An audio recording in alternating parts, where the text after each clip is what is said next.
করতে হয়, সাফা মারওয়ায় সাই কিভাবে করতে হয় এবং শেষ পর্যন্ত উমরা কিভাবে সম্পূর্ণ করতে হয়। তাই আজকের ভিডিওতে আমি খুব সহজভাবে উমরার প্রতিটি ধাপ বিস্তারিতভাবে আলোচনা করব, যাতে নতুন যে কেউ সহজে বুঝতে পারেন।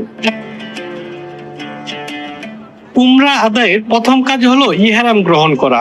পুরুষদের জন্য ইহরামের পোশাক হলো 2 টুকরা সাদা কাপড়, আর নারীরা শালীন স্বাভাবিক পোশাকে ইহরাম করেন। ইহরামের কাপড় পরার পর 2 রাকাত নফল নামাজ আদায় করা সুন্নত। এরপর মিকাত অতিক্রম করার আগেই উমরার নিয়ত করতে হয়। আমরা যারা বিমানে করে মক্কায় যাই, সাধারণত মক্কার কাছাকাছি পৌঁছানোর প্রায় 8 ঘন্টা আগে ঘোষণা দেওয়া হয় যে কিছুক্ষণের মধ্যে মিকাত অতিক্রম করা হবে। সেই সময়ে উমরার নিয়ত করতে হয়। মনে মনে বলতে হয়, হে আল্লাহ, আপনার সন্তুষ্টির জন্য আমি উমরা করার নিয়ত করলাম। এরপর থেকেই তালবিয়া পড়া শুরু করতে হয়। কাবা শরীফের চত্বরে প্রবেশ করার পর প্রথমে হাজরে আসওয়াদ পাথরের দিকে যেতে হয়। তাওয়াফ শুরু হয় এখান থেকেই। হাজরে আসওয়াদ পাথরকে বাম পাশে রেখে এবং ডান দিকে সবুজ বাতি রেখে কাবা শরীফের চারপাশে তাওয়াফ শুরু করতে হয়। তাওয়াফ করার সময় একটি সুন্নত কাজ রয়েছে, যাকে রমল বলা হয়। রমল মানে হলো তাওয়াফের প্রথম 3 চক্করে পুরুষদের একটু দ্রুত ও দুলে দুলে হাঁটা। অর্থাৎ প্রথম 3 চক্করে পুরুষরা একটু দ্রুত হাঁটবে আর বাকি 4 চক্কর স্বাভাবিকভাবে হাঁটবে।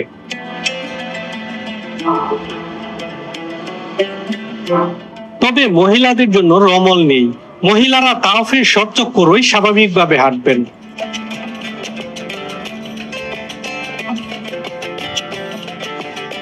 এটা হচ্ছে মাকামে ইব্রাহিম। মাকামে ইব্রাহিম হলো সেই পাথর যার উপর দাঁড়িয়ে হযরত ইব্রাহিম আলাইহিস সালাম কাবা শরীফ নির্মাণ করেছিলেন।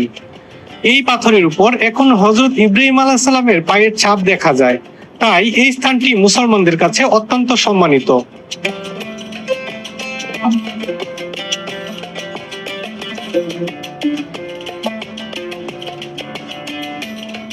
কাবা শরীফের এই কোণাটিতেই রয়েছে হাজরে আসওয়াদ পাথর। হাজরে আসওয়াদ হলো এমন একটি সম্মানিত পাথর যা জান্নাত থেকে পৃথিবীতে নাজিল হয়েছিল। তাওয়াফ শুরু করার স্থান হলো এই হাজরে আসওয়াদ। তাওয়াফ করার সময় যখন হাজরে আসওয়াদের সামনে আসা হয়, তখন সম্ভব হলে এই পাথরকে চুম্বন করা সুন্নত। তবে প্রচন্ড ভিড়ের কারণে অনেক সময় কাছে যাওয়া সম্ভব হয় না। সেক্ষেত্রে দূর থেকে হাত তুলে ইশারা করে বিসমিল্লাহি আল্লাহু আকবার বলে তাওয়াফ শুরু করতে হয়। এরপর তাওয়াফের প্রথম 3 চক্করে পুরুষদের রমল করতে হবে। রমল মানে হলো হালকা দৌড়ানোর ভঙ্গিতে দুলে দুলে হাঁটতে হবে। রমল করার পেছনে একটি ঐতিহাসিক কারণ রয়েছে। এক সময় মক্কার কিছু মুশরিক বলেছিল যে মদিনার আবহাওয়ার কারণে মুসলমানরা দুর্বল হয়ে গেছে। তখন রাসূলুল্লাহ সাল্লাল্লাহু আলাইহি ওয়াসাল্লাম সাহাবীদেরকে নির্দেশ দেন তাওয়াফের প্রথম 3 চক্করে শক্তি ও সামর্থ্য প্রকাশ করার জন্য দ্রুত হাঁটতে। সেই ঘটনা থেকেই রমল সুন্নত হিসেবে প্রচলিত হয়েছে।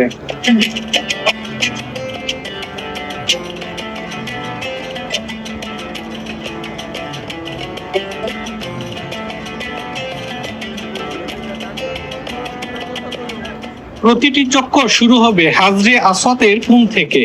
এই কোণের দিকে মুখ করে হাত তুলে হাজরে আসওয়াদের দিকে ইশারা করে বলতে হবে বিসমিল্লাহি আল্লাহু আকবার। এরপর সেখান থেকে তাওয়াফ শুরু করবেন। পুরো কাবা শরীফ একবার ঘুরে আবার হাজরে আসওয়াদের এই কোণে এসে পৌঁছালে একটি চক্কর সম্পূর্ণ হবে।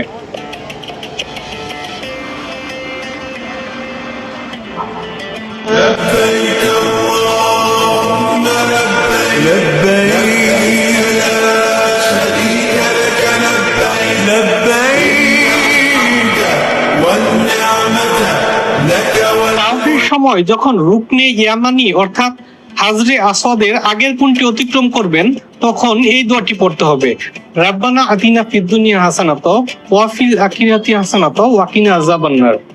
এছাড়া তাওয়াফের বাকি সময়টুকুতে নিজের মন থেকে আল্লাহর কাছে যত ধরনের দোয়া আছে সবই করতে পারেন।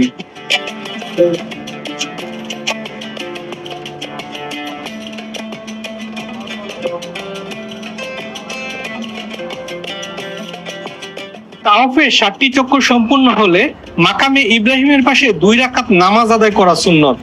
যদি মাকামে ইব্রাহিমের ঠিক পাশে জায়গা পাওয়া যায় তাহলে সেখানে নামাজ পড়া উত্তম।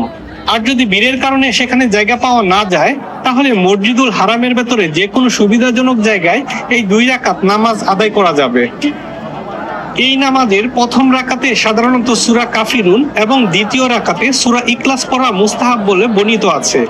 নামাজ শেষ করে আল্লাহর কাছে আন্তরিকভাবে দোয়া করতে হবে, কারণ এটি দোয়া কবুল হওয়ার একটি বিশেষ সময়।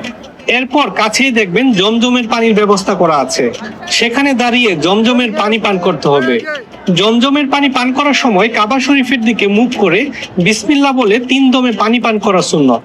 জমজমের পানি পান করার পর আল্লাহর কাছে নিজের মনে সব ধরনের দোয়া করতে পারেন, কারণ এই পানির ব্যাপারে হাদিসে এসেছে জমজমের পানি যে উদ্দেশ্যে পান করা হয় আল্লাহ তাআলা সেটা পূরণ করে দেন। তাই এই সময়টাতে মন খুলে আল্লাহর কাছে দোয়া করবেন।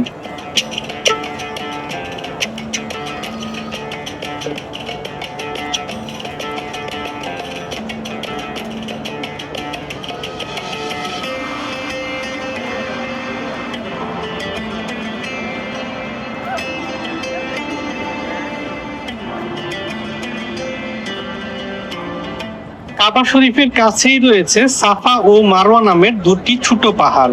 এই 2 পাহাড়ের মাঝখানে হাঁটা বা দৌড়ানোর যে আমল করা হয় সেটাকেই বলা হয় সাই।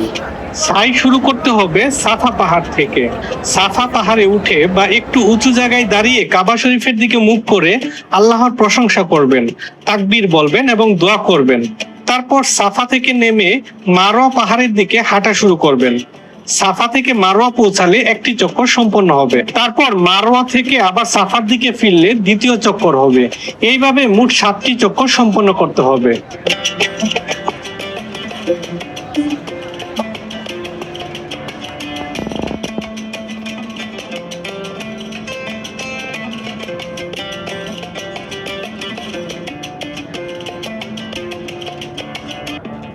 আমি যদি আরো সহজভাবে বলি, চক্কর শুরু হবে সাফা থেকে। প্রথম চক্কর সাফা থেকে মারওয়া, দ্বিতীয় চক্কর মারওয়া থেকে সাফা, তৃতীয় চক্কর সাফা থেকে মারওয়া। এভাবে চলতে চলতে 7ম চক্কর মারওয়ায় গিয়ে শেষ হবে।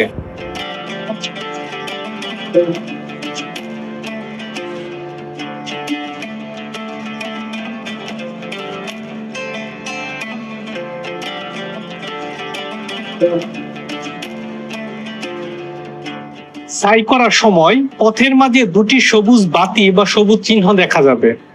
এই 2 সবুজ বাতির মাঝখানে পুরুষদের জন্য একটু দৌড়ানোর মতো দ্রুত হাঁটা সুন্নত, তবে মহিলারা স্বাভাবিকভাবেই হাঁটবেন, তাদের জন্য দৌড়ানো নেই।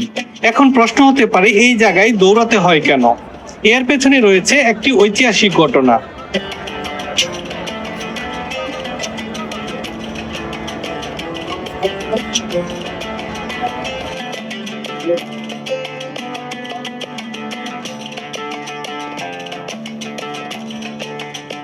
হযরত ইব্রাহিম আলাইহিস সালাম যখন আল্লাহর নির্দেশে তার স্ত্রী হযরত হাজরা আলাইহিস সালাম এবং শিশু সন্তান হযরত ইসমাঈল আলাইহিস সালামকে এই মক্কার মরুভূমিতে রেখে যান, তখন এখানে কোথাও কোনো মানুষ ছিল না, পানি ছিল না, গাছপালা কিছুই ছিল না।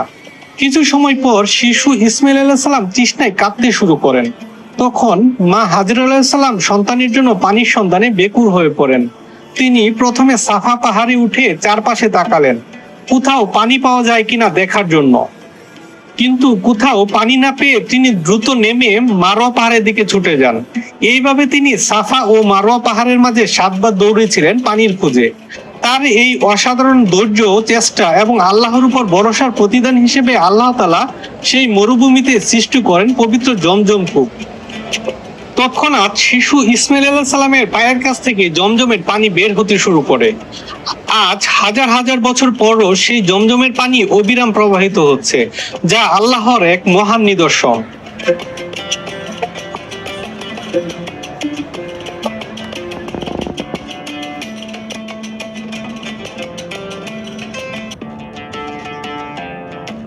হযরত হাজরা আলাইহিস সালামের সেই দৌড়ানো স্মৃতিকে স্মরণ করার জন্যই আজও হজ ও উমরা পালনকারীরা সাফা ও মারওয়ার মাঝে সাই করেন।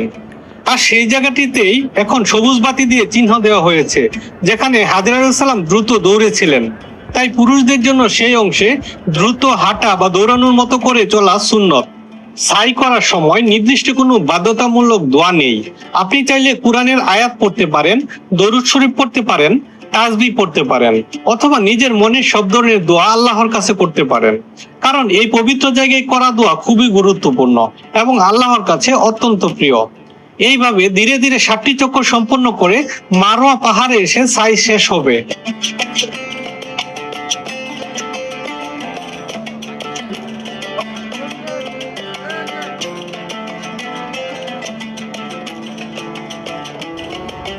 সাই শেষ হওয়ার পর পুরুষরা সাধারণত চুল ছোট করে কেটে ফেলেন অথবা মাথা মুড়িয়ে ফেলেন, আর মহিলারা সামান্য পরিমাণ চুল কেটে নেন।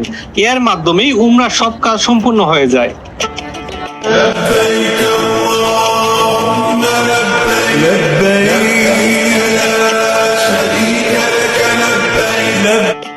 উমরা করার জন্য আপনি যদি শুধুমাত্র 4টা বিষয় মনে রাখেন তাহলে আপনার কাছে খুব সহজ মনে হবে, যেমন নিয়ত করা, তাওয়াফ করা, সাই করা, মাথা মুন্ডন করা।